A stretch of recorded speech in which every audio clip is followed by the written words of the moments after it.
Jerome from the Millennium project.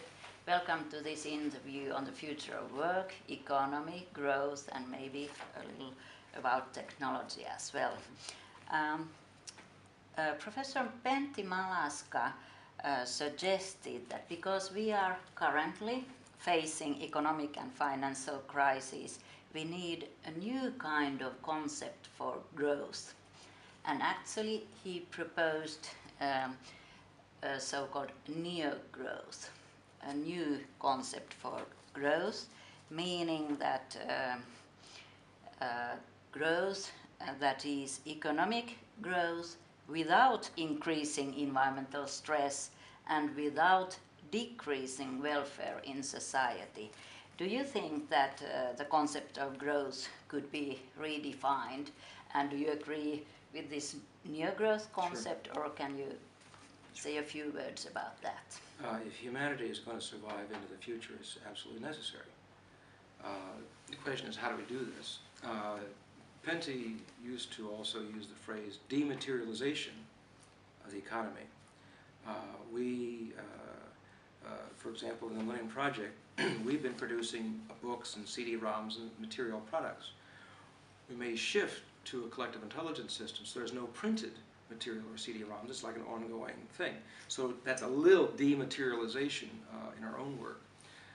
The idea of doing more and more online, like for example we have e-governance systems all around the world happening. So the idea is to get offline, standing in line for things like government stuff, and get online electronically. So you still get all those government services and all that stuff, but you don't have as much material and cars and traffic jams and so forth. There's no limit to the growth of the mind. There's no limit to the growth of cyberspace experience. And in my judgment, there's not necessarily a foreseeable limit in how you can, as an individual, make a living on being who you are on internet for unending growth and experience. If we consume experience rather than consuming iron and so forth, you're still going to need some material growth anyway, that's clear. Yes. But we certainly do not need all the nonsense we're doing this day. We don't have to have a disposable society. We don't have to have 15 cars and all that sort of stuff. But for me, not only is it a nice direction, it's going to be necessary, because either nature kicks us back, or we anticipate and make a different economic system, at least in terms of what we consider wealth, what we consider jobs, and what we consider a kind of lifestyle. Yes. And then, of course, we have already moved from the industrial society to information society, but we still have, of course, manufacturing industry. And sure. How do you see or foresee that industrial production will change during the next 20 years or so? Well, Eric Drexler, I think, coined the term nanotechnology, and he referred to it as the next industrial revolution. And there's two approaches to it, he would say. One is you have big machines making little things, which is what we're doing now, making better services, making things last longer, and that's useful by itself. But then the big deal becomes when you make little things, make larger things, and like a whole tree. Like this, nature does it this way. You have molecular structures, make other molecular structures, take in resources, and then you make a tree over a period of time. So as we begin to make these trees with nanotechnologies, assemblers, which is not all there yet, but in 20 years it's reasonable to say that many of that should be there, that then we can talk about a whole new way of doing industrialization. In the past, when we make something, we're taking different physical resources, large hunks of it, and putting it together, and there is waste heat, there's waste material, there's waste chemical, there's a tremendous amount of waste. But if you're putting a molecule exactly where you want that molecule to be, then there's less waste. So that form of manufacturing should be extremely more environmentally sound than what we have today. Yes, and isn't that linked with a new kind of industrial design, like a 3D printing, right, where there is no waste exactly because of that technology? It's a lot less waste, far less waste. And it also obviously gives the ability for an individual to do their own manufacturing in their own place. So in essence, you decentralize manufacturing. Individuals can make their own products. Yes, And I've also seen plans that even huge construction, like buildings, could be produced. How do you see? That's if we learn biomimicry. Yes. With, learn the molecular manufacturing from the ground up. Yeah. We have to learn how does nature do it. Yes. Because nature builds a skyscraper. Yes. They do that. Yes. We've not learned that yet, but the research is going in that direction. Okay. And then, actually, when we think about ubiquitous technology and ubiquitous mobile internet, what kind of societal impacts will we have through ubiquitous technology, and when we bear in mind the abundance of contents that we can produce using digitalization? What is your opinion on that? Well, I wrote a book on that some 20 years ago called Future Mind, where it talked about conscious technology. And in there was the idea of ubiquitous computing through micro-miniaturization, nanotechnology, voice synthesis, voice recognition. So the whole environment, in a sense, seems to be conscious. The wall's talking to you, you talk to the wall. Your clothes have nanofibers in it and checking your body, and all that sort of stuff. And that does seem to be pretty inevitable. But as I was working on Future Mind, it became very clear that there's a lot of potential abuse. Not only the privacy issue, there's, we talked before about mind hacking and all kinds of hacking. Anything that can be understood can be digitalized. Anything that can be digitalized can be hacked. So this is a real problem. And one of the strategies that I proposed in Future Mind and conscious technology work was that the mystic part of our world, those who want to share consciousness, and evolution of consciousness is a good thing and important, enlightenment is a real goal, and the technocrat who's looking at the technology, the knowledge, the physical properties and so forth, if the technocrat orientation of our society and the mystic orientation of our society can have a conversation real fast, so that as we're designing our technology, we're designing it with a consciousness of evolution of consciousness to make ourselves a more enlightened being. And I think that we can actually do that, but it's not clear that's the case. And we're in that crossroads now.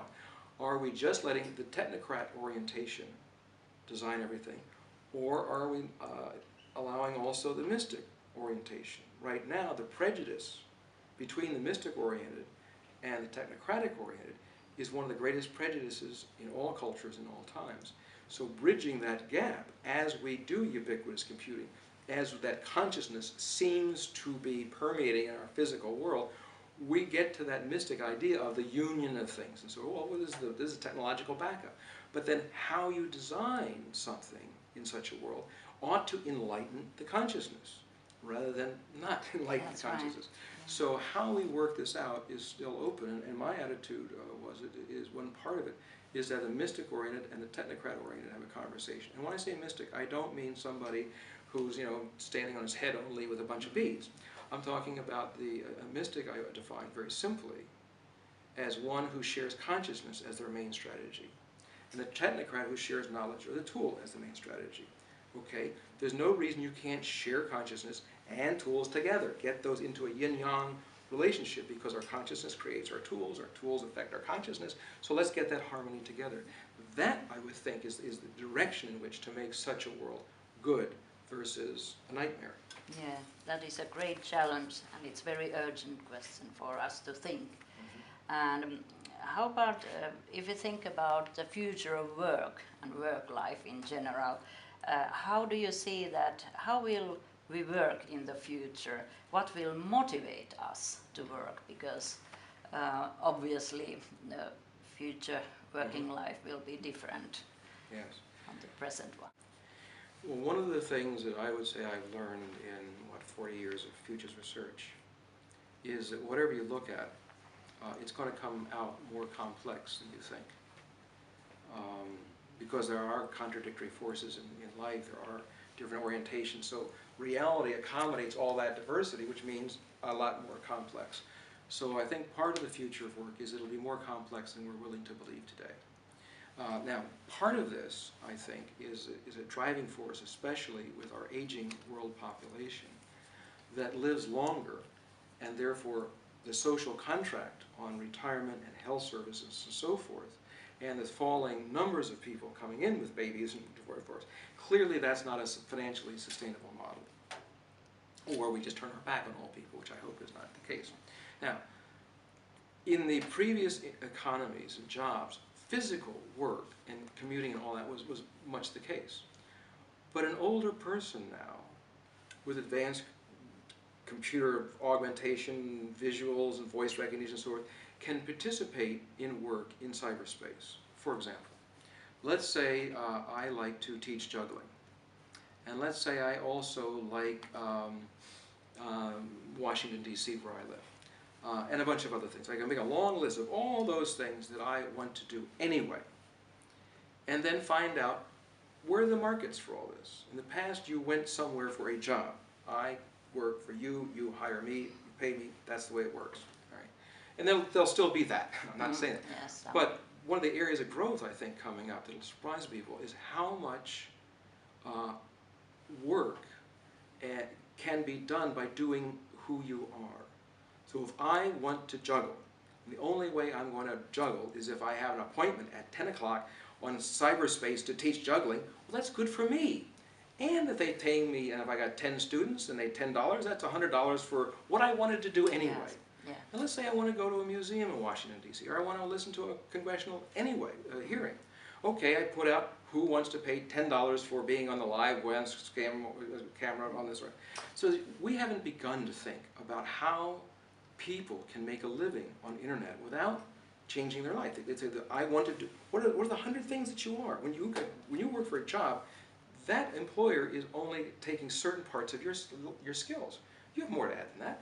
What is all the things you like to do? So imagine making a living out of being the person you want to become. Yes. Right? So you couldn't do that in the old days because you only had a small market. You had to physically go to the marketplace. Yes. One of the things that people have forgotten, the old idea of the Industrial Revolution, or the Information Revolution, was it took the thing out of Copernicus, right? Copernicus said, look, you all believe that the Earth is here and the universe revolves around it. Well, that's not true. What happens, here's the Earth, and here's the sun, and we revolve around that. Okay. Yeah. Well, in the old days, you had market was here, and we revolve around the market. Literally, traveling in, traveling out, and so forth. Well, with the information system, every individual is a center of all of the internet users, potentially. So what we have to learn is, how do we find markets instead of finding jobs? That's a shift. Yes. Now people say, well, that's what entrepreneurs do. Yes, that's true. And in the past, an entrepreneur had to have a factory, had to have materials and staff, and it's difficult. Not everybody can do that. It's a lot to manage. But you already know yourself, or you should. Yeah.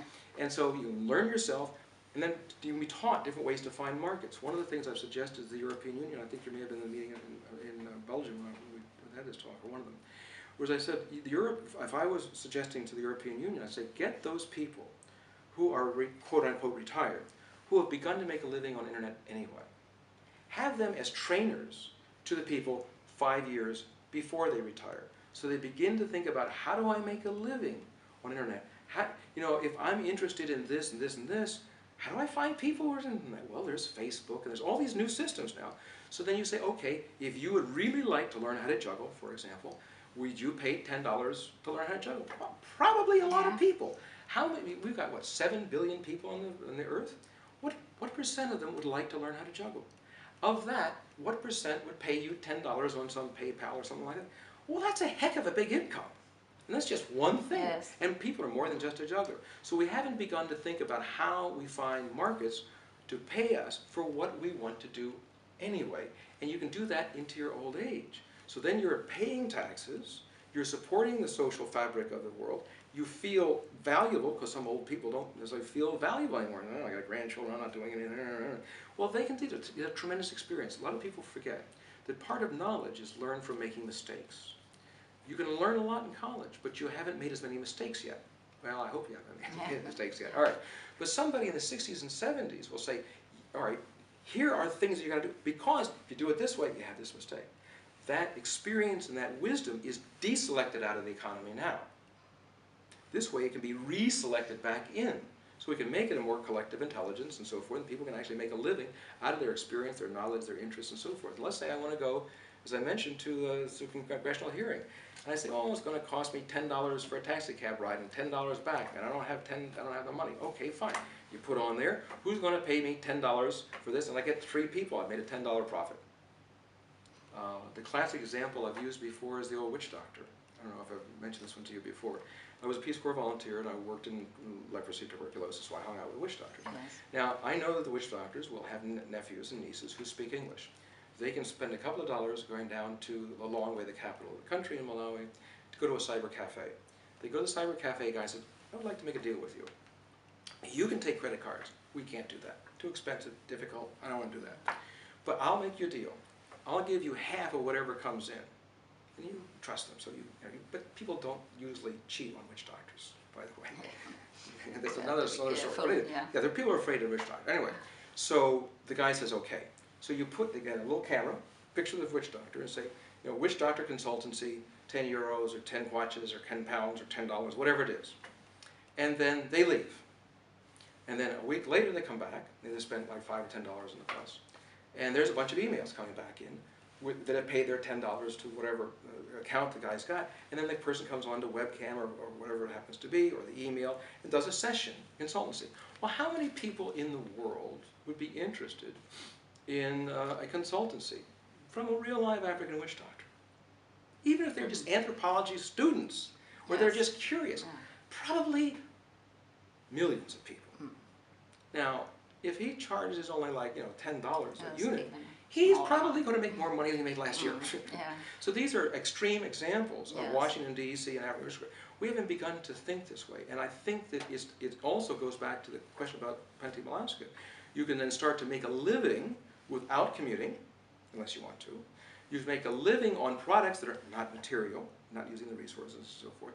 And you're part of your evolution of your life. You're doing what is important to you as a human being. Yes, and actually all this is related to the fact that people don't want to separate work and lifestyle and private life anymore so much. Yeah, good example.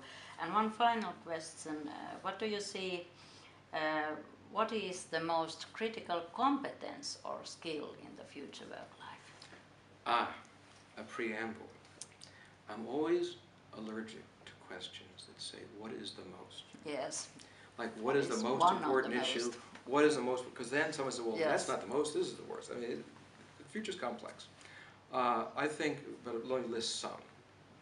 One, I think it's the old advice of ages past, know thyself. Yes. Because before, I didn't have to know myself to work in the factory necessarily. I didn't have to know myself to work in another guy's farm. I didn't have to know myself to be a hunter necessarily. I don't need a little to know yourself, but anyway. A lot of those jobs, personalities were interchangeable. You didn't have to be a certain way. Whereas now, by knowing yourself, you have a unique competitive advantage. I can never be as good at you as you are. Obvious, right? But I might be as good as you are as a bricklayer. I might even be better than you are as a bricklayer. So then that pushes you out of the job. But I don't have to push you out of being you. You're you. I'm going to be me. So out of the whole world market, because now it's 7 billion, pretty soon it's going to be 10 billion coming up. And the computational capability that each individual will have will be more than a human brain. So the ability for you to duplicate yourself in many different ways in finding markets for yourself, even on an automated stuff, so you don't have to be real time necessarily on all things, you should be able to make a living in this dematerialized economy that Pentti Malaska was talking about. Definitely, actually, it is the strengthness that comes from identifying your own capacity. Yeah, so that's one. I didn't fully answer, but so one would be know yourself. Yes. The second is yourself in cyberspace. Yes. You know, how do you find, this classic, this is stuff that could be taught in elementary school. How do you find the people who are interested in what you have to offer the world? How do you do that? Yeah. Then how do you then deselect those that maybe were not so cool? Because we always want to work for people that we like and are nice and all that sort of stuff. So you're deselecting and reselecting going on all the time. I would say another one is the old business about the imagination. You're making your living more out of your mind than your body. So just as we needed to build exercises to build our muscles, we will need to build our minds. I don't expect the future to get a whole lot simpler. We might like that, we may try to, but it's going to be a hard struggle. So if that's the case, then that means we may have to be more intelligent. Now we're learning a lot about how the brain works. How do you increase intelligence? How do you improve brain functioning? I think that will be another skill. Just like we know about bodybuilding, we're going to have to learn about mind building. It's a whole other thing. How about heart building? Very good. I'm up for that one. I haven't learned that one yet. I'm still working on the mind, but heart building. But we can skip the mind and go right to the heart if you want to. But that goes back to compassion. As we start to break down these normal borders, you're starting to deal with people whether they're from Iran or from Israel. Right? And that may be part of our peace building activity. But knowing yourself, what you really want to do, what's your contribution, where you are, how you get that out to people, how then they respond, and how then you deselect out those who are not real and find new people. So then you start to be part of a world community in a way that's uniquely yourself. So then you are there and the world's revolving around you. Okay, yes. Okay, very good. Thank you very much, Jerome, for this interview. Yes.